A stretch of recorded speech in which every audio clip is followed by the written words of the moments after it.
He's a perfect guy to take him out too. He took Ngannou out. Why would he not take Jake Paul out?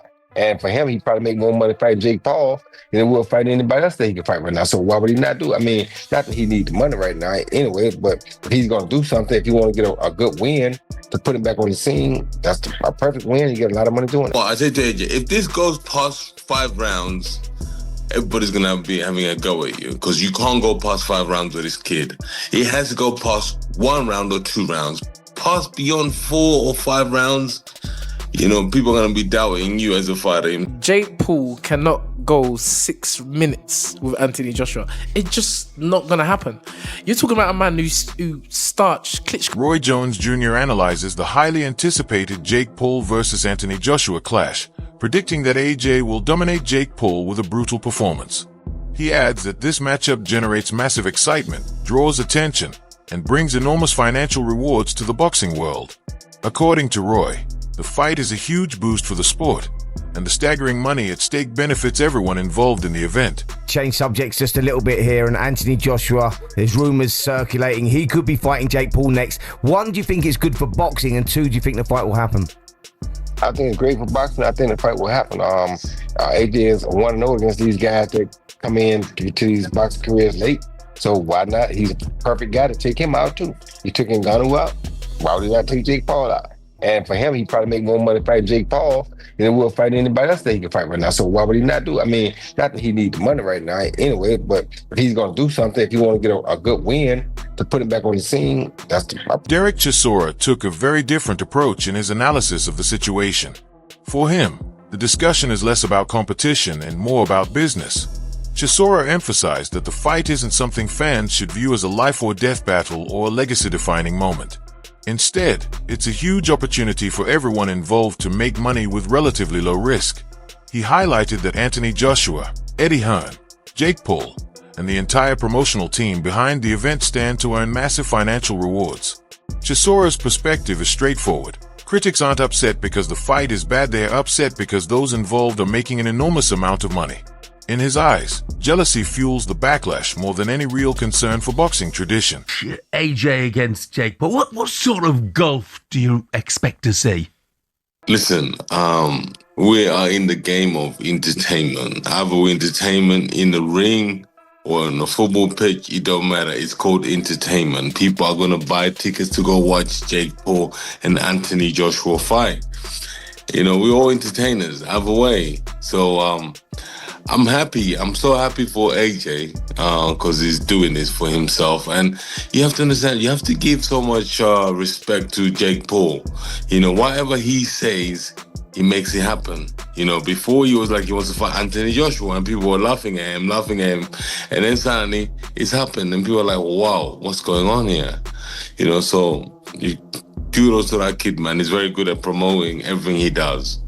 Derek, do you reckon there's a bit of jealousy from other boxers and even like pundits flying around as well? Because even since it's been announced last night and today... I know the biggest jealousy pundit you guys have, and that is Simon Jordan. I'm telling you right now, Simon Jordan right now, he must be suffering inside and out right now because he knows Eddie's making money, Anthony Josh's making money. So he is dying right now, Simon Jordan. Look, Derek, and I know you say it's entertainment and there'll be a massive audience, but is there an element of danger as well? Look, AJ's a former world champion, and this is a guy, you know, the best he's been in with is Tommy Fury. Listen, he don't really care. In the boxing ring, it's the only place you can murder somebody and not go to jail. So, kudos to that. So if he gets beaten up and something happens, it's part of the game.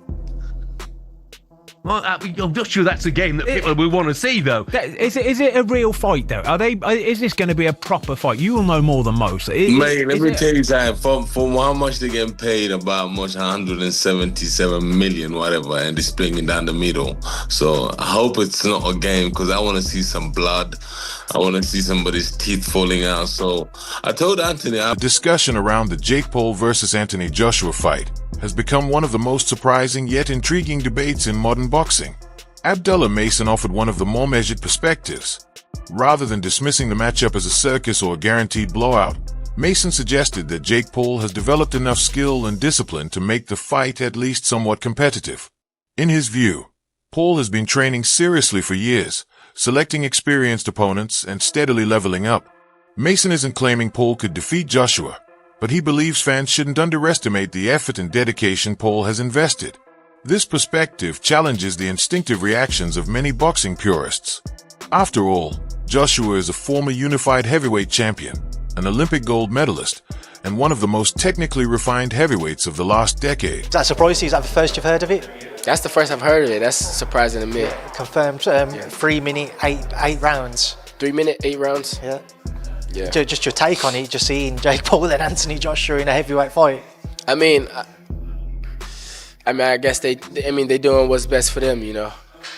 So I feel like, you know, I don't got too much to say on it. I asked you before when Tank wasn't originally scheduled to face him if you'd watched it, you said you would, but is this more of a competitive challenge for Jake, do you see, because of a natural weight between them being a lot closer? Oh, this is definitely more of a competitive challenge for them. So Legendary promoter Frank Warren echoed this perspective in his own way. He openly admitted that, despite the criticism, everyone would end up watching. This honesty underscores a key truth. Even the loudest critics wouldn't be able to resist tuning in. Warren also pointed out that Jake Paul has been steadily increasing the caliber of his opponents, making gradual progress in skill, experience, and challenge. For Warren, the fight isn't a disrespect to the sport. Rather, it represents boxing's evolution, where entertainment, global reach, and financial appeal coexist alongside traditional matchups. His endorsement indicates that the industry no longer sees Jake Paul as an outsider, but as a legitimate part of boxing's ecosystem. Well, what I think is that people will buy it. They'll watch it. And Netflix have bought it. And they're expecting to get big numbers. They've had big numbers for his last 2 fights. He's a major attraction for whatever reason. But he's a licensed boxer. He trains, he works as a fighter. I'll take my hat off to him for all of that. He's not a heavyweight.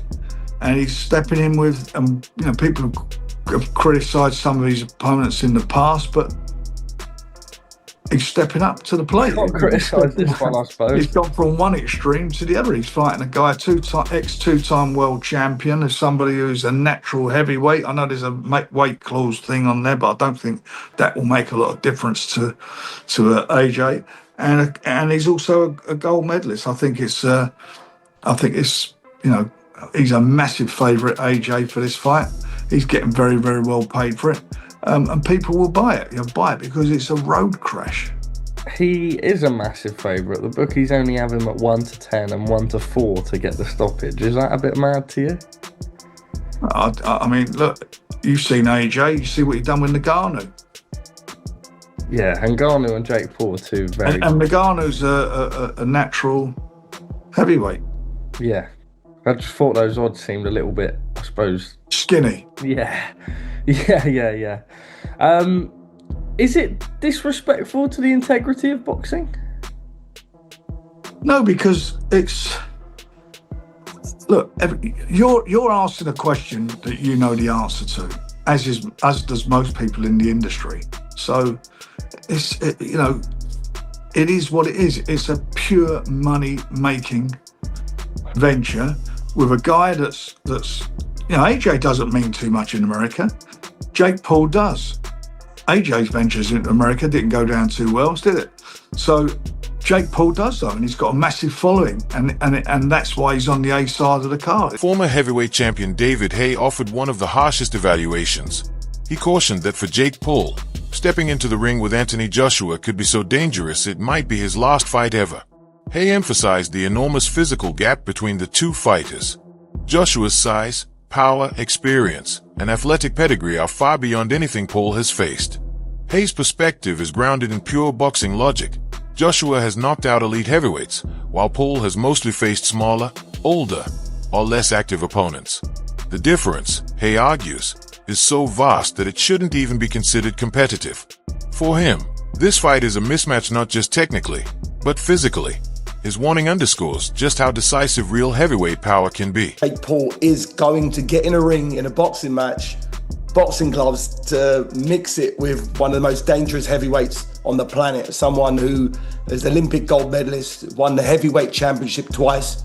Although he lost his last fight against a very good Daniel Dubois, he's a top 10 heavyweight on the planet versus internet sensation, someone who's a latecomer to boxing and has boxed at a very moderate level.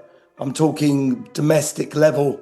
And he lost to Tommy Fury, for instance. And Tommy Fury, who he lost to, versus Anthony Joshua, they're two completely different sports. So I commend Jake Paul for putting himself in harm's way, because boxing is a dangerous game. People have died in the ring. People have been seriously injured, maimed. And he believes in himself enough to do it on a massive scale, because it's not about the money. He's got enough money. This is him wanting to push the boundaries of reality. He's manifested an amazing life for himself. He's a superstar, and I think he wants to try and do the unthinkable. He wants to. It's an insane challenge he's put himself up for, but you got to give him credit. You say an insane challenge. You've described it before as Jake Paul being a cat versus Anthony Joshua's lion. Yeah. I mean, they're not equally matched on any sense, are they?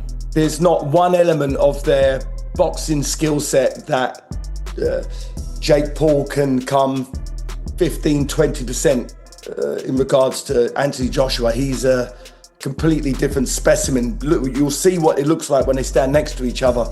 And Anthony Joshua, he's not a bodybuilder, he's... Renowned boxing journalist Gareth A. Davis provided one of the most strategic and balanced analyses of the upcoming Jake Paul versus Anthony Joshua fight. In his view, taking this matchup is far from a bad decision for Joshua, with aspirations of securing a blockbuster showdown against Tyson Fury next year. Joshua needs activity, rhythm, and confidence, things he has struggled to maintain due to long layoffs, unexpected losses, and irregular fight schedules. Davis suggested that Jake Paul could serve as a financially huge warm-up fight, allowing Joshua to stay sharp without facing the extreme risks of top-tier heavyweights. Unlike dangerous contenders who could derail his progress, a bout with Paul lets him remain active while entering the ring with far less pressure and danger. The business side is significant as well. Tune-up fights rarely bring in major revenue, yet this matchup is likely to be one of the biggest paydays of Joshua's career. For that reason, Davis argues the fight makes perfect sense. It keeps Joshua busy, draws global attention, delivers enormous financial reward, and positions him ideally for a future clash with Fury. Above Jake Paul and a weight division above him. I think it's irresponsible to let those two in a ring together in a proper boxing match. That's my view. It doesn't damage his bank balance, but if he earns $70 million for this, are we really going to see him get up for a fight with Tyson Fury, which is being talked about for next September? I understand that fight isn't signed yet. There's still a warm-up fight. I don't blame Eddie Hearn, as I said to him. I would have taken that fight if I was in the same situation. I don't blame him taking this as a second warm-up fight.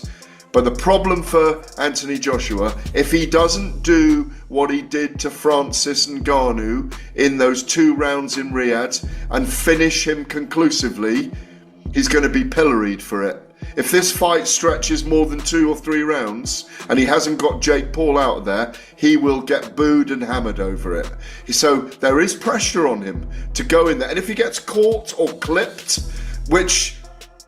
I've heard Frank Warren talking about that today. If he gets caught, the arena's going to erupt if Jake Paul lands a punch, So it's a very peculiar matchup.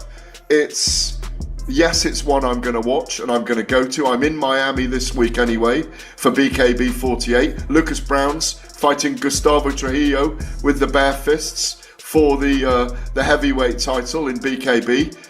Where's the press conference on Friday? In Miami for Jake Paul and Anthony Joshua. They say the Lord works in mysterious ways. I'm over there, so it's a very weird one, but this is where we are. Jake Paul's unique. I'm interested in your take on it, Chris. Yeah, I would start with the Jake Paul side of it. I give Jake... Trainer and boxing personality Tunde Ajayi took a defensive stance against critics targeting Anthony Joshua for considering a fight with Jake Paul. Ajayi questioned why some fans feel compelled to criticize Joshua no matter what he does, whether he faces elite opponents or pursues alternative payday opportunities. He pointed out that boxing is full of contradictions. Fans demand big fights, thrilling moments, knockouts, and consistency, yet often attack fighters for taking chances that deliver all of those things. In Ajayi's view, the criticism of Joshua is unfair, inconsistent, and driven more by emotion than logic. He also reinforced the idea that, from an industry perspective, the matchup makes sense. It draws attention, generates revenue, and attracts new audiences, ultimately benefiting the sport as a whole. Ngannou in two like that, but you can't stop Jake in two. Has he got a short amount of time to get this job done? This fight is not going on his record, right? I believe it will. This fight is going on his actual record. I mean, some details are still unconfirmed, but I believe this is not an exhibition, this is a fight. Well, listen, WWE is not real. And if we are to be, sensible about this whole thing, Jake Paul cannot go 6 minutes with Anthony Joshua. It's just not going to happen. You're talking about a man who starched Klitschko. Come on. It's like, this is AJ we're talking about. As far as I'm concerned, AJ can walk in there with one leg and one arm and still win the fight. I'm not going to be led to believe that Jake Paul it has a chance against Anthony Joshua, although he is improved as a fighter. He cannot be looked on as just a gimmick fighter. Now he's actually got boxing skills and he's done very well thus far, but I think Anthony Joshua is a step too far, and I'm not expecting that fight to go more than a couple of rounds. A major twist emerged when the idea of staging the fight on Netflix came into play. Initially, Anthony Joshua dismissed it entirely, insisting he couldn't see himself fighting on the platform, and many assumed that ended the rumor. But everything shifted when the financial offer skyrocketed to an amount too large to ignore. Joshua has faced periods of inactivity, endured tough defeats, and gone through rebuilding phases. A fight like this with massive money, global exposure, and far less risk than facing elite opponents became increasingly tempting. Gradually, what once seemed impossible began to feel achievable. And now, the world is starting to believe that this fight could actually happen. Because for the moment, AJ can't fight on Netflix. But since then, the money has obviously really talked and has made the fight happen. Well, also, it's been a case of brilliant timing. I think the Paul camp is willing to take this fight now because they probably know they won't get the chance again for at least 12 months. Joshua has been out of the ring for a little while now. The last time we saw him in there was in September of last year, where he got knocked out by then IBF champion Daniel Dubois. His inevitable return has since been delayed because of several. Yet Eddie Hearn wanted to get AJ back in the ring because of a rumored Fury fight. That seems to be on the horizon for late next year. Said Joshua will return to Saudi in February on a show there, and hopefully that will build up to The Jake Paul versus Anthony Joshua discussion isn't solely about skill. It reflects modern boxing's priorities, fan expectations, entertainment value, and the evolving power dynamics within the sport. Jake Paul brings an audience that boxing hasn't seen in decades, while Joshua brings credibility, legacy, and elite athletic prestige. Together, they form a spectacle that may not please purists, but undeniably captures the attention of the mainstream. Hoping to get Joshua back in the ring against anybody in December just to knock off some of the ring rust. I don't think even Joshua and his team would have thought that easy fight would end up being Jake Paul, and none of them probably thought this easy fight would end up being potentially the biggest payday of his career to date. Is Netflix truly flexing their muscles? They've made money talk and walk, and have pushed through really the impossible. They're a serious coin to have made this happen, to seemingly make AJ be okay with being the B-side. This fight is being promoted as Jake versus Joshua. What world are we living in where Anthony Joshua is the promotional B-side to Jake Paul? You might think Jake Paul is mad for taking this fight. That's exactly what they want you to think. It doesn't matter the quality of the actual fight. They want to simply make the most viral pairing possible to have the best chance at selling you a fight. Tyson Paul wasn't much of a fight, but the virality made tens of millions of people tune in, and here we will